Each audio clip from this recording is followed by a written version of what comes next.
4 श्री राजाराम सिंह। 24। माननीय मंत्री महोदय। उत्तर सदन की पटल में रखा गया है। Honourable members. महोदय, उत्तर हमने देखा है और आवंटन 23-24 में राष्ट्रीय स्तर पर 5482 करोड़ और अब हो गया वो 4498 करोड़, तो घटता गया है राशि राष्ट्रीय स्तर पर। तो कस्तूरबा विद्यालयों की स्थिति इसी से समझ में आ जाती है कि वो उसके और उन्नयन के लिए काम नहीं हो रहा है। मेरा कहना है कि बच्चियां जिस तरह से हर क्षेत्र में आगे बढ़ रही हैं, तो उनके आधुनिक शिक्षा पर, आधुनिक तकनीक पर, एआई पर, तमाम क्षेत्रों में विकास के लिए और ज़्यादा फंड एलोकेशन की ज़रूरत है, उसको घटाने की ज़रूरत नहीं है। तो क्या मंत्री जी इसको बढ़ा करके एक क्वालिटी एजुकेशन देने का इरादा रखते हैं? अध्यक्ष जी, एक तो 25-26 की वित्तीय वर्ष सर खत्म होने में और 2 महीना बाकी है। अभी तक जितना खर्चा है उसको हमने विवरण दिया है। इसकी कोई कारण नहीं है वित्तीय प्रबंधन घटाने के लिए। राज्य सरकार जैसे जैसे हमको कस्तूरबा गांधी बालिका विद्यालय की डिमांड पेश करती रहती है, रिकरिंग खर्चे के हम उसको प्रेषित करते रहते हैं, उपस्थापित करते रहते हैं। अगर बाकी रहा बच्चियों की पढ़ाई के बारे में, मैं इस पवित्र सदन को एक सुखद संवाद जो कल आदरणीय वित्त मंत्री जी ने प्रधानमंत्री जी के एक दायित्व को उन्होंने स्थापित किया है। देश में बच्चियों की पढ़ाई अच्छी हो रही। इन दिनों में स्कूलों में लड़कों की तुलना में जीआर में लड़की अच्छा आ रही है। ये एक शुभ संकेत देश के लिए है। इसको ध्यान में रखते हुए उच्च शिक्षा में भी बच्चियां स्टेम एजुकेशन में अच्छा कर रही हैं। इसी को आगे बढ़ाने के लिए आदरणीय वित्त मंत्री जी बीते कल बजट में भारत की सभी जिलों में एक अत्याधुनिक गर्ल्स हॉस्टल की प्रबंधन किया है। इसलिए हमारी सरकार बच्चियों के लिए, गर्ल्स स्टूडेंट्स के लिए कमिटेड है। काली बजट उसके एक बहुत बड़ा प्रमाण है। Honourable member.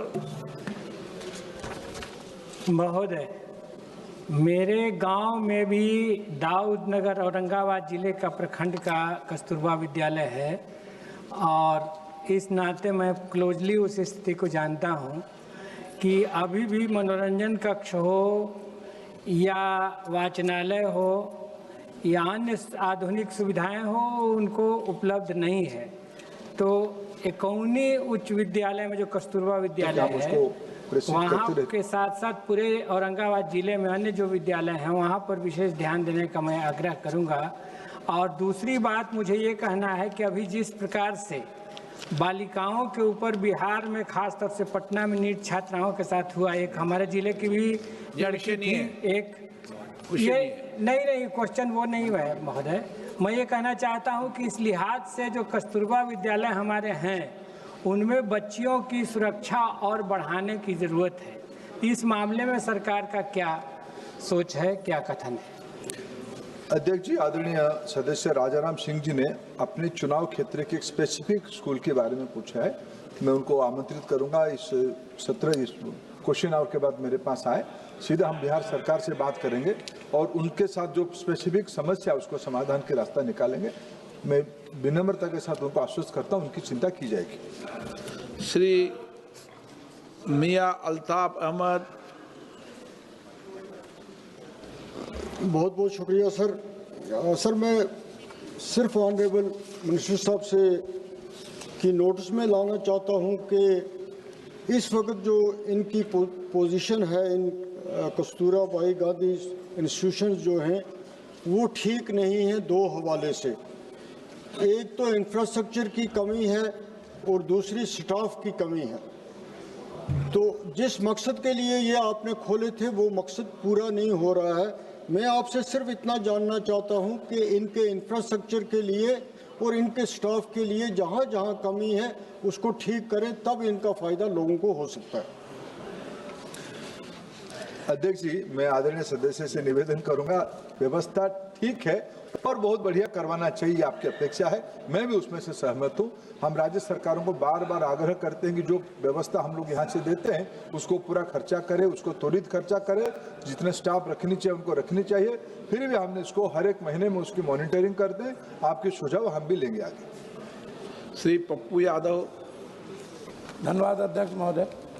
मैं माननीय मंत्री जी से इसमें आप दिए हुए हैं जनजातीय, अनुसूचित जनजातीय, अल्पसंख्यक, आप शायद इनको आप दिखवा लें 1.2% भी आदिवासी दलित की बच्चियां हमारे कस्तूरबा विद्यालय में नामांकित नहीं होती और बच्चियां लगभग आपने कहा कि बच्चियां ज़्यादा अनुपात है जिसमें 8th 9th जाते जाते भारत की बच्चियां का आप एजुकेशन कोर्स देख लीजिए वो 12th नहीं क्रॉस कर पाती है, पारिवारिक कारणों से हो, सामाजिक और आर्थिक कारणों से।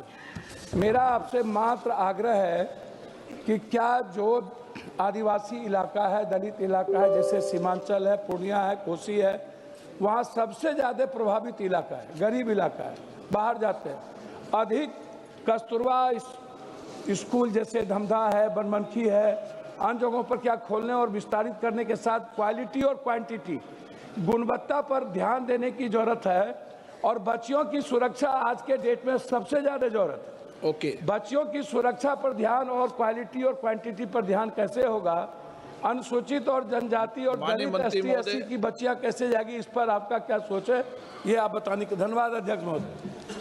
आदरणीय अध्यक्ष जी, मैं आदरणीय सदस्य जी की तथ्यों कहाँ से लाए उनको शायद कुछ विशेष मालूम होगा। मैं इस सदन के सामने ग्रॉस फिगर कोट करना चाहूँगा।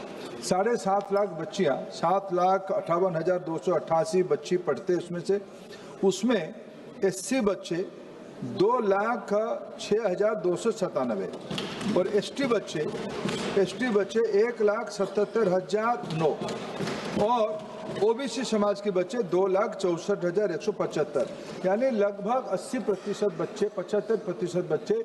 जो इस योजना की मूल शर्त क्या था, एजुकेशनली बैकवर्ड इलाका में ही खोली जाएगी। ये तथ्य है, सदन को बेवजह बातों में गुमराह नहीं करनी चाहिए। Question number 25 Shri Murari Lal Meena. Question number 25। अध्यक्ष महोदय, उत्तर सदन के पटल पर रखा है। माननीय सदस्य। अध्यक्ष महोदय, जैसा कि कल वित्त मंत्री जी ने बोला है कि छोटे शहरों के ऐतिहासिक स्थलों को प्राथमिकता दी जाएगी, इस संबंध में आपके माध्यम से माननीय संस्कृत मंत्री जी से जानना चाहता हूं कि मेरे दौसा संसदीय क्षेत्र में स्थित वीर शिरोमणि राणा सांगा, ऐतिहासिक चबूतरा पांडुपोल, महाभारतकालीन स्थल, नारायणी माता मंदिर, पपलाज माता मंदिर, झाजरामपुरा, गोमुख जैसे प्रमुख दर्शनीय स्थल हैं। भारतीय पुरातत्व संरक्षण एएसआई द्वारा संरक्षित स्मारक घोषित क्या किया जाएगा ताकि ऐतिहासिक पुरातत्विक स्थलों का संरक्षण व मरम्मत सौंदर्यीकरण हो सके। माननीय अध्यक्ष महोदय, मैं अपनी बात शुरू करूं उससे पहले माननीय वित्त मंत्री जी को धन्यवाद और आभार ज्ञापित करना चाहता हूं कि पर्यटन और संस्कृति दोनों को जिस तरह की प्रधानता माननीय वित्त मंत्री जी ने कल अपने बजट भाषण में की, निश्चित रूप से पर्यटन उद्योग को, पर्यटन के क्षेत्र को उससे बहुत बड़ी ऊंचाई आने वाले समय में मिलेगी। माननीय सदस्य ने जो प्रश्न किया है कि एएसआई के माध्यम से जिन मंदिरों का उल्लेख उन्होंने किया, जिन महाराणा सांगा जो वीर शिरोमणि थे उनके स्मारक का उल्लेख किया, लेकिन ये जितने भी मंदिर और स्मारक जिनका उल्लेख उन्होंने किया है, ये कोई भी सेंट्रल प्रोटेक्टेड लिस्ट में नहीं है और उसकी एक प्रक्रिया है सेंट्रल प्रोटेक्टेड लिस्ट में लाने की। देश भर में अनेक ऐसे स्मारक हैं जो राज्यों के द्वारा संरक्षित हैं, लेकिन जिन मंदिरों का उल्लेख माननीय सदस्य ने किया है उसमें से एक को छोड़कर बाकी कोई अभी स्टेट प्रोटेक्टेड लिस्ट में भी नहीं है। एक बार वो उस तरह की लिस्ट में आने की प्रक्रिया हो, उसके बाद ही भारत सरकार उन पर किसी तरह का संरक्षण की गतिविधियों का या कार्य को जो है भारत सरकार एएसआई के माध्यम से कर सकती है। Honourable member. अध्यक्ष महोदय, एक तो आपने बोला कि उस लिस्ट में नहीं है, तो क्या एएसआई में लाने की इस प्रक्रिया को आप पूरी करेंगे? दूसरा अध्यक्ष महोदय, आपने पूरी राजस्थान के लोक संगीत, लोक संस्कृति के बारे में आप सब जानते हो, मंत्री महोदय भी जानते हैं। मेरा संसद मंत्री से अनुरोध है कि पूरी राजस्थान विशेषकर दौसा क्षेत्र में मीणावाटी लोक संस्कृति, पद्दंगल, कन्या दंगल, सुड्डा दंगल जैसी पारंपरिक लोक कथाएं व लोक संगीत को मान्यता क्या दी जाएगी? आपने ये जो विशेष पूरी राजस्थान की जो संस्कृति है, मैं समझता हूँ इस संस्कृति से आपके प्रधानमंत्री महोदय भी जब मीणा हाईकोर्ट में गए तब अवगत हो चुके हैं, और हमारे नेता राहुल गांधी जी भी जब भारत जोड़ो यात्रा थी उस यात्रा के तहत पूरी रात में उन्होंने लोग संस्कृति गीत सुने थे। तो मैं चाहता हूँ कि इनको मान्यता दी जाए।